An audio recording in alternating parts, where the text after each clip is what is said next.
So Nathan over on the YouTube RPG Brigade posted a question asking how to track initiative. I kind of said it in words, but Lee over Juice 734, I'll give links to everybody I mentioned in this down below, asked me to go ahead and make a video about it, and a few people liked it and all that, so I decided to go ahead and do so. The only thing anyone will ever need for tracking initiative is simply a note card, scissors, and a pen or pencil.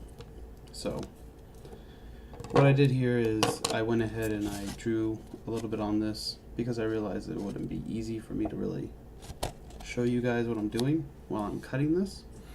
But basically I'm going to cut across these lines to make it into 3 separate pieces. Now, I understand that this isn't something I've created, but I do know that there's probably a good bit out there who have not seen this before. So I thought I'd go ahead and do a video on it. Now, I've got it cut up into 3 little pieces. And now what you do is you hand these out to your players, either like this or you fold it up for them. But nonetheless, I hand it to my players. They'll fold it in half, like that. Go ahead and fold the other ones while I'm at it. Yep, they'll fold it in half, and then what they'll do is they'll roll another initiative.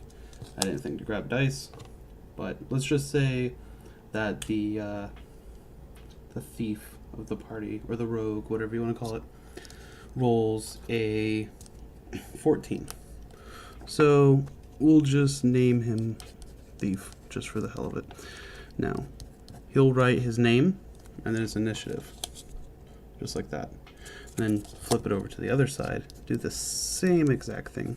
Now for players, they might want to use pencil. That way they can erase and reuse this every time there's a new encounter. Now let's say the barbarian gets an 8, so barb 8, right on the other side. And then good old cleric out of 18. Let's say the cleric has some feats, maybe some traits if you play your games with traits. It's at 18, right? Yeah. So there's your initiatives for them. And now what I do after this, and you don't have to, is one of 2 things. Actually, one of a couple things. First 2 methods is you could take and just place the cards up like this. Now, if you feel more comfortable allowing your players to keep this near them with the number, you could do that. But what I do is I line them up. That way, and the reason it's written on both sides is because it's going to be sitting in front of you. See, like, if I maneuver this a little bit, I have the DM screen right there. If you don't play with the DM screen, then this is the way I would suggest you do this.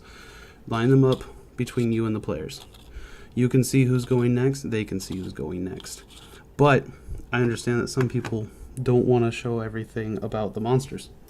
So what you could do is, turn 1, this is all they see. During turn 1, you might do something like this, though. Start adding in the wolves. And then from there, if they tried anyways, they would be able to track. If they wanted to keep track of who went when, you know. Most of my players tend to be able to keep track of that anyways. But if you do use a GM screen, what I would suggest, and let me see if I can get my camera to stay looking up here. It looks like it might be falling. Alright, so I'll just hold it. Now what I'll do is I'll put them right on the screen themselves. And that way you have easy access to them. You could just spout off who's going when and all that stuff. This is just the way I do it whenever I run without a laptop. Otherwise, I would just have my laptop and Combat Manager open. I plan on possibly doing a video on Combat Manager someday, but until then, goodbye.